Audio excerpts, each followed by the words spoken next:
বুঝলি? শোন, প্রথম কথা হচ্ছে ওইসব বিয়ে বাড়িতে যাওয়ার আমার ইচ্ছা নাই। বন্ধু তো কী হবে, ভালোই হয়েছে। আমাকে যদি ইনভাইট করতো তাহলে আমাকে বাহানা বানাতে হতো যে এই কারণে যেতে পারিনি, ওই কারণে যেতে পারিনি। কত ধরনের মানুষ আছে জানিস।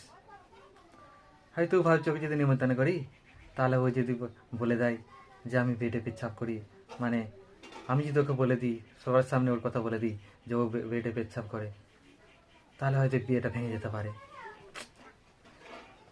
আরও অনেক কারণ হয়তো ভেবেছে, সেই জন্য আমাকে ইনভাইটটা করলেন। দরকার নাই, বিয়ে বাড়িতে আমি যাইনি।